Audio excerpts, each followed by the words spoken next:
तो hello everyone. अब हम लोग आगे कंटिन्यू कर रहे हैं। अगला टॉपिक जो पढ़ने वाले हैं स्ट्रेट लाइंस पे, वो पढ़ने वाले हैं angle bisector. Angle bisector, angle bisectors. तो एंगल बाइसेक्टर होता क्या है, सबसे पहले ये समझते हैं। ठीक, तो एक लाइन हो गई अपने पास। क्या हो गई? लाइन, दो लाइंस हो गई।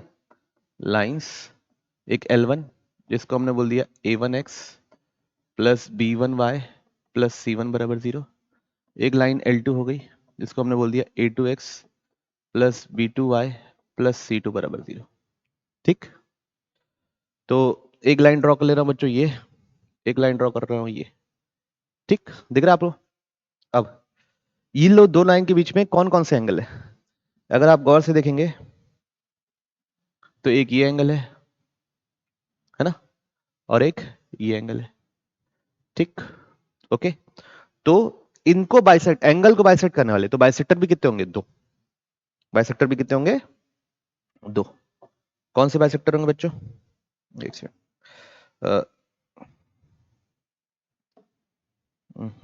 सॉरी।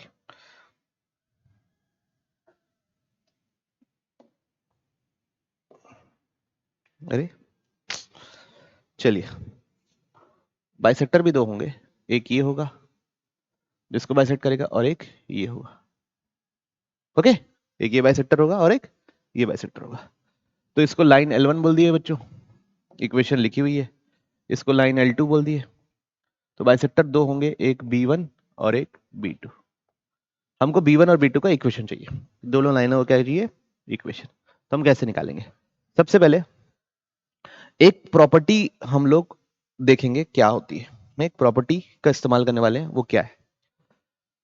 इस लाइन पर कोई भी पॉइंट कंसिडर किया, है ना, P। इस लाइन पे कोई पॉइंट कंसिडर किया P। दोनों जहां टकरा रहे हैं उसको बोल दिया O। इस पॉइंट को बोल दिया A, इस पॉइंट को बोल दिया B। क्या बोल दिया? B। अब यहां से ये परपेंडिकुलर, ये दोनों परपेंडिकुलर ड्रॉप किया। क्या किया? PA और PB परपेंडिकुलर ड्रॉप किया। अब आप ध्यान से देखिए, कौन सा ट्रायंगल? O A P और O B P। कौन कौन सा ट्रायंगल ध्यान देने बोला? ट्रायंगल O A P और ट्रायंगल O B P। उसमें देखेंगे दोनों ट्रायंगल में OP कॉमन है। OP OP क्या है? कॉमन। फिर second, angle A equal to angle B क्या है? दोनों 90 डिग्री है। और तीसरा क्या है? तीसरा ये है कि ये वाला angle, angle A OP equal to angle BOP। कैसे? एंगल बाइसेक्टर है, एंगल बाइसेक्टर है। ठीक है, तो दोनों ट्रायंगल क्या हो गए? एंगल एंगल साइड से कॉन्ग्रुएंट हो गए। ठीक है, तो triangle OAP is congruent to triangle OBP। तो उसके बाद हम क्या बोल सकते हैं कि ये जो PA डिस्टेंस है और जो PB डिस्टेंस है, PA और PB डिस्टेंस है, दोनों क्या होंगे? बराबर। तो क्या लिख लेंगे? PA equals PB CPCT। ठीक, तो क्या पता चला मेरे को कि बाइसेक्टर पे कोई भी एक रैंडम पॉइंट लिया, उसका लाइन L1 से और उसका लाइन L2 से परपेंडिकुलर डिस्टेंस क्या है? सेम। तो इसी कॉन्सेप्ट का इस्तेमाल करके हम क्या निकालते हैं? Angle bisector. ठीक है, तो क्या करने वाले हम लोग? लाइन, लाइन का मतलब बाइसेक्टर पे जो भी पॉइंट होगा उसका L1 से और L2 से परपेंडिकुलर डिस्टेंस निकालेंगे और दोनों को इक्वेट कर देंगे। ठीक है, तो एंगल बाइसेक्टर है क्या? Angle bisector, it is the locus of all points whose from where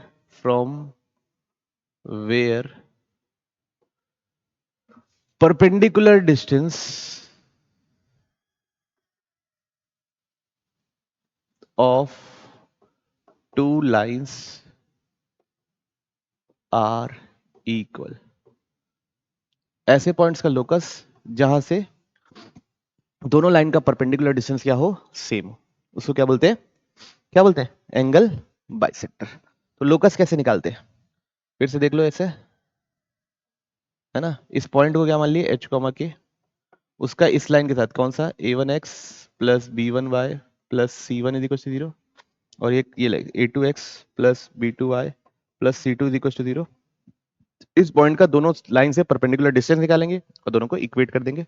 फिर h की जगह x लिख देंगे, k की जगह y लिख देंगे, जैसे हमने लोकस में निकालना सीखा है। चलिए लगाएं कैसे। Perpendicular distance mod of a1h plus b1k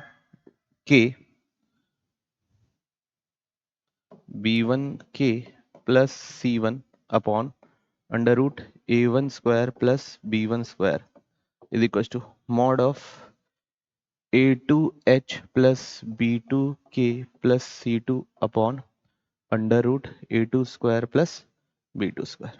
ठीक, तो अब ये रिलेशन लिख दिया, लाइन से पॉइंट का डिस्टेंस, लाइन से पॉइंट का डिस्टेंस। अब क्या करने वाला हूं मैं? अब h की जगह x लिखूंगा, k की जगह y लिखूंगा। तो a1x plus b1y plus c1 upon under root a1 square plus b1 square is equal to mod है, मॉड ऑफ, यहां पे लिख देता हूं मॉड ऑफ x बराबर a है अगर, तो x बराबर क्या होता है? Plus minus a। तो ये दोनों का मॉड बराबर है, तो या तो दोनों एक दूसरे के एक्चुअल बराबर होंगे या एक दूसरे के नेगेटिव होंगे, है ना। ये और ये एक दूसरे के एक्चुअल बराबर होंगे या एक दूसरे के नेगेटिव होंगे। तो यहां पे क्या लिख दूंगा? Plus minus a2x plus b2y plus c2 upon under root a2 square plus b2 square. तो ये किसका इक्वेशन है बच्चों? एंगल बाइसेक्टर का। प्लस डालोगे तो एक एंगल बाइसेक्टर निकलेगा, माइनस डालोगे तो दूसरा एंगल बाइसेक्टर निकलेगा। अब तो ये था एंगल बाइसेक्टर के इक्वेशन का डेरिवेशन। ठीक, तो नेक्स्ट हम लोग देख रहे हैं कि एग्जांपल समझते हैं। एक लाइन L1 ले लिया मैं, 3x plus 4y minus 5 equal to 0। एक लाइन L2 ले लिया मैं, 4x माइनस 3y, नहीं कुछ और ले लेता हूँ, है ना, ले लेते हैं 12x plus 5y plus 4 is equal to 0, है ना। दो लाइन ले लिए, एक लाइन L1 ले लिए, एक लाइन L2 ले लिए। अब इनके एंगल बाइसेक्टर का इक्वेशन निकालने बोला, तब हम क्या करेंगे? लिख देंगे भाई डायरेक्ट। तो 3x plus 4y minus 5 upon under root A square plus B square is equal to plus और minus 12x plus 5y plus 4 upon under root 12 square plus 5 square. आई बात समझ में? तो क्या हो जाएगा? 3x plus 4y minus 5 upon 3 square plus 4 square कितना होता है? 25। उसका अंडर रूट क्या होगा? 5 इज इक्वल टू प्लस और minus 12x plus 5y plus 4 upon 12 square plus 5 square होता है 169। तो कितना हो जाएगा? 13। अब एक बार प्लस लूंगा और इक्वेशन निकालूंगा, एक बार माइनस लूंगा और इक्वेशन निकालूंगा। ठीक है, तो इधर लिख लेते हैं, प्लस लेकर प्लस वाला निकालो ना, taking plus sign in between. ठीक, तो क्या हो जाएगा? इधर जाके 13 मल्टीप्लाई होगा, तो 13 3 दा 39x प्लस 13 4 दा 52y माइनस 13 5 दा 65 is equal to, plus sign ले रहा हूँ ना, 60x प्लस 5 5 दा 25y प्लस 20। ठीक, अब सबको एक साइड ले आते हैं, तो 0 बराबर 61 माइनस 39 कितना होगा? 21x। 25 माइनस ये कितना हो जाएगा? माइनस 27y, और ये कितना हो जाएगा? प्लस 85। तो ये एक बाइसेक्टर की इक्वेशन निकलेगी, है ना। ये एक बाइसेक्टर की इक्वेशन निकलेगी। और दूसरा केस 2 क्या लेंगे? जब बीच में माइनस साइन ले लेंगे, तो क्या आ जाएगा? Same 39x plus 52y minus 65 minus 60x minus 25y minus 20। सबको एक साथ लीजिए, 60 प्लस ये कितना हो जाएगा? 99x 52 प्लस ये 77y, और ये हो जाएगा माइनस 45 इज इक्वल टू 0। तो किसकी इक्वेशन हो जाएगी? बाइसेक्टर B2 की। ठीक है, तो एक बार प्लस लेंगे तो इक्वेशन निकल जाएगी, और एक बार माइनस लेंगे तो इक्वेशन निकल जाएगी। तो एंगल बाइसेक्टर की इक्वेशन हम ऐसे निकालते हैं। एंगल बाइसेक्टर होता क्या है, एक बार फिर से एम्फेसिस दे रहा हूं, ऐसे पॉइंट का लोकस जहां से दोनों लाइन का परपेंडिकुलर डिस्टेंस क्या होता है, सेम होता है। क्यों होता है? क्योंकि हमने बता दिया दोनों ट्रायंगल कॉन्ग्रुएंट होते हैं, तो पी और पी बी सेम हो जाएगा। ठीक, अब हम लोग आगे बढ़ रहे हैं। दो प्रकार के एंगल बाइसेक्टर होंगे बच्चों, है ना, टाइप्स ऑफ एंगल बाइसेक्टर। ठीक, कितने प्रकार के एंगल बाइसेक्टर होंगे? दो प्रकार के। चलिए देखते हैं। एक ये लाइन बनाया बच्चों में, है ना,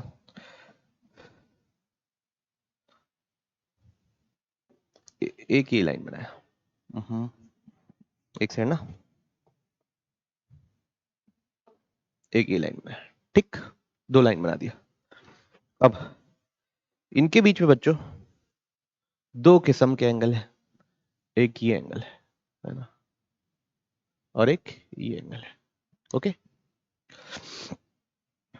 इस एंगल को मैं बोल देता हूं थीटा, इस एंगल को बोल देता हूं फाई।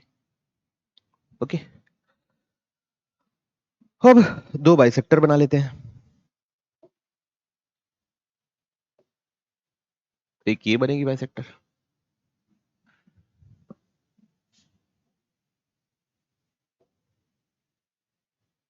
ओह सॉरी, एक ये बनेगी बाइसेक्टर। ओके, दो बाइसेक्टर बनेगी, दो लाइनें बना लिए, दो बाइसेक्टर बना लिए। तो इसको L1 बोल दिए, इसको B1 बोल दिए, इसको L2 बोल दिए, इस वाले आदमी को B2 बोल दिए, है ना, ये B2 है, ये B1 है, L1 L2। तो दो प्रकार के, देखो बच्चों, L1 और L2 के बीच में अगर मान लो यहां पे 80 डिग्री बनता है, मान लो, ऐसे ही बोल रहा हूं, मान लो यहां पे 80 डिग्री बनता है, तो यहां पे कितना बनेगा? 100 डिग्री। ठीक है, 80 डिग्री मतलब एक्यूट एंगल, 100 डिग्री मतलब ऑब्ट्यूस एंगल। तो जो B1 रहेगा वो कहलाएगा एक्यूट एंगल बाइसेक्टर, और जो B2 कहलाएगा वो क्या कहलाएगा? Obtuse angle bisector. ठीक है, तो दो प्रकार के एंगल बाइसेक्टर पड़ेंगे, एक एक्यूट एंगल और एक ऑब्ट्यूस एंगल। अच्छा, ये 90 डिग्री हो गया, तो ये भी 90 रहेगा। तो 90 90 में एक्यूट ऑब्ट्यूस में आप डिफरेंशिएट नहीं कर पाओगे। ठीक है, लेकिन अगर एक एक्यूट है तो दूसरा क्या होगा? ऑब्ट्यूस। तो बच्चों एक बाइसेक्टर रहेगा एक्यूट एंगल बाइसेक्टर और एक रहेगा ऑब्ट्यूस एंगल बाइसेक्टर। तो कौन कौन से दो बाइसेक्टर रहेंगे? एक्यूट एंगल बाइसेक्टर, और सेकंड क्या रहेगा? Obtuse angle bisector.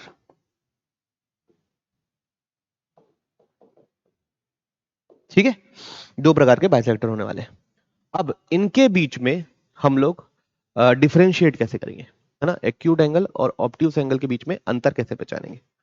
तो देखिए, पहला मेथड 1 क्या पढ़ने वाले हैं? मेथड 1।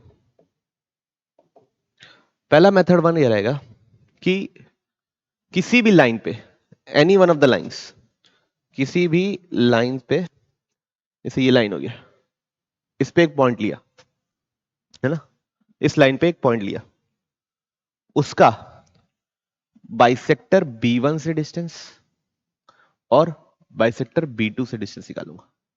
ठीक है, लाइन का क्या करूंगा? बाइसेक्टर B1 से, लाइन पे जो पॉइंट कंसीडर किया उसका लाइन B1 से डिस्टेंस निकालूंगा और B2 से डिस्टेंस निकालूंगा। B1 B2 आप निकाल चुके रहेंगे, मतलब दो लाइनें निकाल चुके रहोगे। कैसे? एक बार प्लस लिख के एक बार माइनस लिख के इक्वेशन में। तो B1 से डिस्टेंस निकालूंगा और B2 से डिस्टेंस निकालूंगा। ठीक, इस लाइन को, पॉइंट को बोल दिया P। जो डिस्टेंस छोटा आएगा, जो एंगल छोटा होगा वो डिस्टेंस छोटा होगा भाई, तो वो एंगल छोटा होगा, तो वो क्या होगा? Acute angle bisector. तो मेथड 1 क्या रहेगा? Consider a point on any one of the line. ठीक है, consider a point on any one of the line, find its distance from B1 and B2। ठीक है, तो जो भी छोटा रहेगा, मतलब अगर B1 is less than P B two, है ना, पॉइंट का B1 से डिस्टेंस छोटा रहेगा पॉइंट B2 से, then B1 is acute angle bisector. Acute, रुको ना, B1 is acute angle bisector.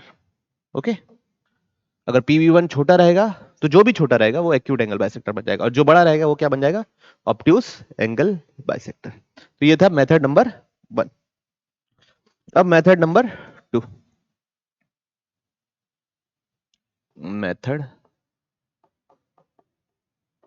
2, ठीक। मेथड 2, पहला मेथड एकदम सिंपल है, लाइन पे कोई भी पॉइंट कंसीडर किए, दोनों से परपेंडिकुलर डिस्टेंस निकाल दिए। मेथड 2, फिर से वही डायग्राम बना लेते हैं बच्चों। दो लाइनें हो गई, एक को L1 बोल दिए, एक को L2 बोल दिए, दो बाइसेक्टर्स हो गए B1 और B2। बच्चों आप लोग B1 B2 निकाल चुके रहोगे ना, ठीक, इसमें कंफ्यूजन मत रखना सर B1 B2 कैसे पता चलेगा, वैसे ही पता चलेगा जो पहले निकाले थे। अब हम क्या करेंगे बच्चों, ये एंगल निकालेंगे, है ना, किसका, B1 और लाइन L1 का, उसको बोल दिए थीटा अभी के लिए। ये एंगल निकालेंगे फाई, ठीक। अच्छा, ये थीटा है ना, थीटा है, मान लो ये एक्यूट एंगल है, ये पूरा एंगल इन दोनों के बीच का एक्यूट है। एक्यूट मतलब लेस देन 90, तो ये जो थीटा रहेगा वो क्या होगा, लेस देन 45। क्यों, उसका आधा है। ये वाला मान लो ऑब्ट्यूस एंगल है, तो क्या है, ग्रेटर देन 90, तो ये क्या होगा, इन दोनों के बीच का एंगल ग्रेटर देन 45 होगा। बात समझ में आई, है ना, ये लेस देन 90 है तो इसका आधा है, ये तो लेस देन 45 होगा, ये ग्रेटर देन 90 है तो ये इसका आधा है तो ग्रेटर देन 45 होगा। अब यहां पे क्या करने वाले हैं बच्चों, हम लोग इस लाइन का L1 और B1 का एंगल निकालेंगे, उसको बोलेंगे tan θ1 का मॉड, मतलब क्या, angle between L1 and B1, ठीक। और L1 और B2 का एंगल निकालेंगे, उसको बोलेंगे mod of tan phi, angle between B2 and L1, ठीक है। तो बेसिकली करने वाले क्या है, बाइसेक्टर का एक लाइन के साथ दोनों बाइसेक्टर, मतलब दोनों बाइसेक्टर का एक ही लाइन के साथ एंगल निकाल लेंगे, B1 का L1 के साथ, B2 का L2 के साथ। अब थीटा क्या है, जो एक्यूट एंगल है उसका आधा है, तो ये 45 है, थीटा लेस देन 45 है, तो मॉड ऑफ tan थीटा क्या आएगा, लेस देन 1। तो कोई भी दो लाइन के बीच का, बाइसेक्टर और लाइन के बीच का एंगल अगर 45 से कम आ गया तो वो क्या बाइसेक्टर है, क्या बाइसेक्टर बच्चों, एक्यूट एंगल बाइसेक्टर है, ठीक है। अगर ये क्या होगा, ग्रेटर देन 1, अगर 10 जो दोनों लाइन और बाइसेक्टर के बीच का एंगल का 10 वैल्यू 1 से बड़ा आ गया तो हम क्या बोलेंगे उसको, ऑब्ट्यूस एंगल बाइसेक्टर, ठीक है। ये बात समझ में आई? अगर 45 से कम आया, एंगल 45 से कम है, ये छोटू सा एंगल मतलब एक्यूट एंगल वाला है, 45 से कम मतलब उसके 10 की वैल्यू क्या आएगी, 1 से कम।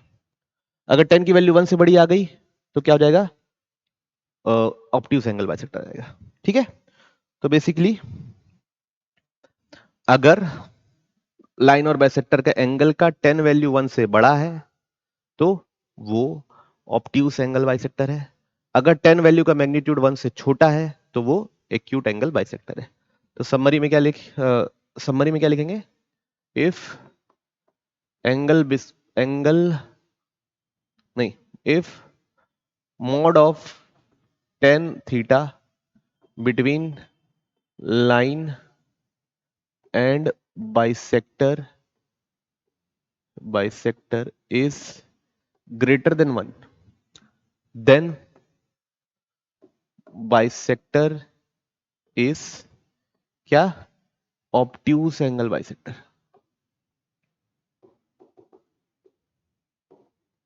ठीक। और सेकंड क्या, if mod of tan theta between वही same line and bisector is less than 1, then bisector is acute angle bisector।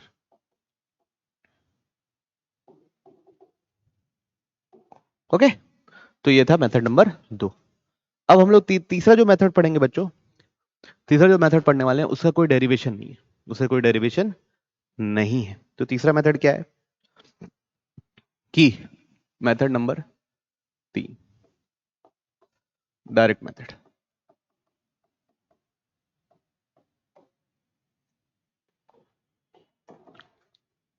Direct method में क्या करेंगे हम लोग, a1 a2 plus b1 b2 का जो भी साइन होगा वो साइन होगा एक्यूट एंगल बाइसेक्टर का, ऑब्ट्यूज एंगल बाइसेक्टर का। कहने का तात्पर्य है if a1 a2 plus b1 b2 positive हुआ है ना, तो जो अपन लिखे ना a1x plus b1y plus c1 upon under root a1 square plus b1 square is equal to बीच में प्लस साइन वाला a2x plus b2y plus c2 upon under root a2 square plus b2 square, बीच में जो plus sign वाला रहेगा वो रहेगा ऑब्ट्यूज का, ऑब्ट्यूज एंगल बाइसेक्टर। ठीक है, तो a1 a2 plus b1 b2 का जो भी साइन रहेगा, अगर प्लस ग्रेटर देन 0 मतलब पॉजिटिव, तो प्लस साइन वाला ऑब्ट्यूज एंगल बाइसेक्टर रहेगा, और माइनस साइन वाला क्या रहेगा, एक्यूट एंगल। माइनस साइन वाला क्या बन जाएगा बच्चों, एक्यूट एंगल।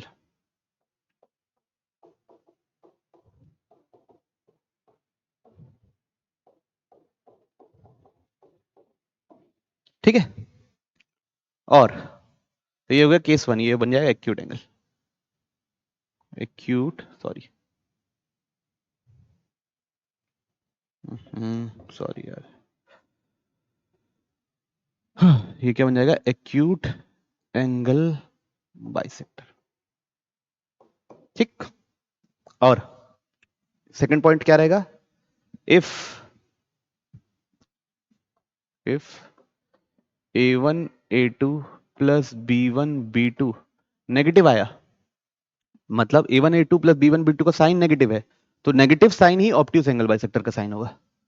तो a1 a2 sorry, obtuse angle bisector की इक्वेशन होगा a1x plus b1y plus c1 upon under root a1 square plus b1 square is equal to minus a2x plus b2y plus c2 upon under root a2 square plus b2 square. ये किसका equation होने वाला है बच्चों, obtuse वाले का, angle bisector. ठीक है, और प्लस वाला किसका रहेगा, एक्यूट वाले का, एक्यूट का वाले का क्या रहेगा, एक्यूट एंगल बाइसेक्टर का रहेगा बीच में प्लस साइन। ओके, तो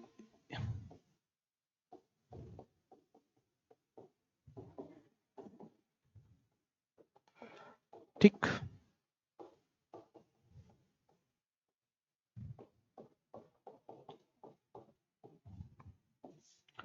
तो बच्चों एक्यूट और ऑब्ट्यूज को डिफरेंशिएट करने के 3 तरीके थे, एक बार रीइंस्टेट कर देता हूं मैं आपको, है ना।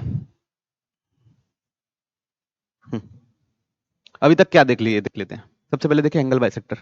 एंगल बाइसेक्टर क्या होता है, उसमें सबसे पहले देखिए 2 लाइन लिए, बाइसेक्टर 2 किस्म के बन सकते थे, B1 और B2, ऐसे भी बाइसेक्टर हो सकता है, ऐसा भी बाइसेक्टर होता है, लेकिन मैं एक B1 पे एक पॉइंट ले लिया, उसका पहले प्रूफ किया कि परपेंडिकुलर डिस्टेंस दोनों लाइन से सेम होता है। तो यही डेफिनेशन का बेस बना एंगल बाइसेक्टर का, कि क्या, perpendicular distance from any point, locus of all points from which perpendicular distance to both the lines are equal. ठीक है, वो ट्रायंगल कॉन्ग्रुएंट करके प्रूफ किए। तो सेकंड हमने क्या देखा, सेकंड हमने देखा लोकस कैसे निकाले, तो दोनों का परपेंडिकुलर डिस्टेंस निकाले, फिर मॉड हटा के क्या कर दिए, प्लस माइनस लिख दिए। ठीक, तो प्लस माइनस लिखे, प्लस से एक एंगल बाइसेक्टर आएगा, माइनस से दूसरा एंगल बाइसेक्टर आएगा। तो एक एग्जांपल देखा हमने, फिर हमने देखा कि टाइप्स ऑफ एंगल बाइसेक्टर क्या कौन कौन से होते हैं। एक होगा एक्यूट एंगल बाइसेक्टर, एक होगा ऑब्ट्यूज एंगल बाइसेक्टर। ठीक है, उसमें भी तीन मेथड देखे। पहला मेथड 1 था कि किसी भी लाइन पे एक पॉइंट कंसीडर करो, उसका दोनों बाइसेक्टर से परपेंडिकुलर डिस्टेंस निकालो, जो छोटा आएगा वो एक्यूट होगा, जो बड़ा आएगा वो ऑब्ट्यूज होगा।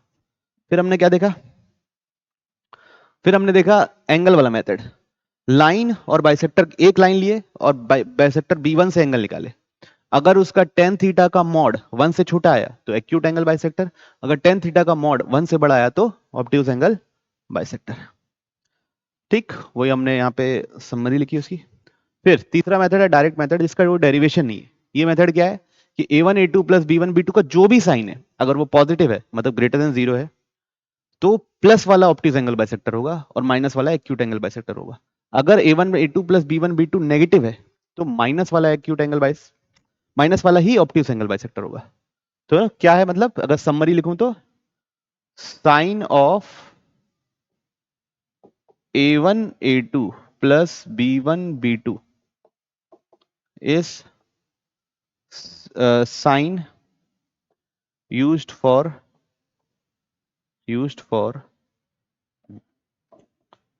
obtuse angle bisector। ठीक, अगर वो पॉजिटिव आया तो पॉजिटिव, जैसे ये पॉजिटिव है तो पॉजिटिव ऑब्ट्यूज एंगल के लिए, अगले में ये नेगेटिव है तो नेगेटिव ऑब्ट्यूज एंगल बाइसेक्टर के लिए। ठीक है, अब लास्ट एंगल बाइसेक्टर में थ्योरी पढ़ने वाले हैं, वो है bisector containing given point. Bisector containing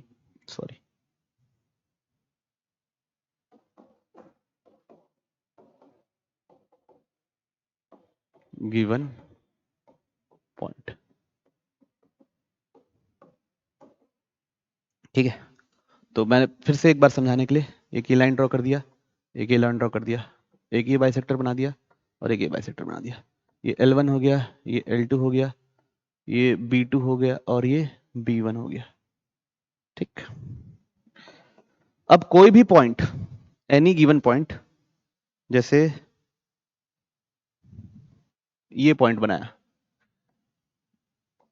H comma के, ठीक है, H कॉमा के बाइसेक्टर B1 ये वाले बाइसेक्टर की रेंज में आ रहा है कि ये वाले बाइसेक्टर की रेंज में आ रहा है, वो बताना है ना। H कॉमा के ये वाला पॉइंट एक्यूट वाले रेंज में आ रहा है कि ऑब्ट्यूज वाले के रेंज में आ रहा है, B1 के रेंज में आ रहा है कि B2 के रेंज में आ रहा है, ये बताने को बोलते हैं क्या, bisector containing any given points. तो ये भी बच्चों डायरेक्ट है, ध्यान रखिए। सबसे पहले हम निकालेंगे L1 को, लाइन को मान लिए क्या, A1x plus B1y plus C1 बराबर 0। एक L2 लाइन को मान लिए क्या, A2x plus B2y plus C2 बराबर 0। सबसे मैं पहले कैलकुलेट करूंगा L1 ऑफ H कॉमा के, मतलब L1 ऑफ H कॉमा के मतलब जीरो को हटा के मैं ये चीज जो वैल्यू आएगी ना उसको कैलकुलेट करूंगा, 24 10 15 जो भी आएगी वो कैलकुलेट करूंगा। फिर मैं कैलकुलेट करूंगा L2 ऑफ H कॉमा के, सेम H कॉमा के जो भी पॉइंट है जिसका पता करना है मेरे को रीजन, वो कहां रखूंगा, यहाँ पे। ठीक है, पहले L1 में रखा, फिर L2 में रखा। अगर दोनों का मल्टीप्लीकेशन पॉजिटिव आया, दोनों का मल्टीप्लीकेशन क्या आया, पॉजिटिव, जैसे एग्जांपल ये इसकी वैल्यू 6 आ गई, इसकी वैल्यू 4 आ गई तो पॉजिटिव आएगा, इसकी वैल्यू -3 आ गई, इसकी वैल्यू -2 आ गई तो क्या आएगा, नेगेटिव आएगा। ठीक है, तो नेगेटिव नेगेटिव भी मल्टीप्लीकेशन क्या हो जाएगा, पॉजिटिव। तो दोनों का साइन सेम आया तो मल्टीप्लीकेशन क्या आएगा, पॉजिटिव आया। Then plus sign will give required angle bisector. ठीक है, plus sign will give required angle bisector मतलब एंगल बाइसेक्टर पता ही है हमको, तो क्या लिखूंगा, A1x plus B1y plus C1 upon under root A1 square plus B1 square is equal to, बीच में क्या डालूंगा, plus E2x plus B2y plus C2 upon under root a2 square plus b2 square. ठीक है, ओके। और second बात क्या रहेगी, if L1 of h comma k into L2 of h comma k, मतलब वही सेम वैल्यू, अगर दोनों नेगेटिव आ गई, मतलब दोनों का साइन क्या आ गया, अपोजिट, एक प्लस आया तो दूसरा माइनस आया, then minus sign will give required bisector. तब कौन सा बाइसेक्टर आंसर होगा, माइनस साइन। कहने का मतलब यह है कि a1x plus b1y plus c1 upon under root a1 square plus b1 square is equal to minus of a2x plus b2y plus c2 upon under root a2 square plus b2 square. Required answer minus bisector वाला देगा। ठीक है, तो बच्चों ये थी theory about क्या, angle bisectors. अब हम क्या करेंगे नेक्स्ट वीडियो में, इससे रिलेटेड बेसिक सवाल करेंगे, है ना। उसके बाद हम लोग पढ़ेंगे पेयर ऑफ स्ट्रेट लाइंस, जो हमारा लास्ट टॉपिक रहेगा। ठीक, तो अभी बस हमने थ्योरी ही पढ़ी है, बेसिक ही पढ़ा है, तो घबराइएगा बिल्कुल नहीं। जब हम लोग प्रॉब्लम बनाना सीखेंगे तब बिल्कुल क्लियर हो जाएगा कि हमने क्या बोला है। आप लोग बस नेक्स्ट लेक्चर से पहले थ्योरी रिवाइज कर लीजिएगा, है ना, कि जो डायरेक्ट वाले मेथड की थ्योरी रिवाइज कर लीजिए, और बाकी सब अगर थ्योरी का बेसिक अगर आपको लॉजिक समझ में आया होगा तो उसको याद करने की कोई जरूरत ही नहीं। ओके, मिलते हैं हम लोग नेक्स्ट वीडियो में। All the best.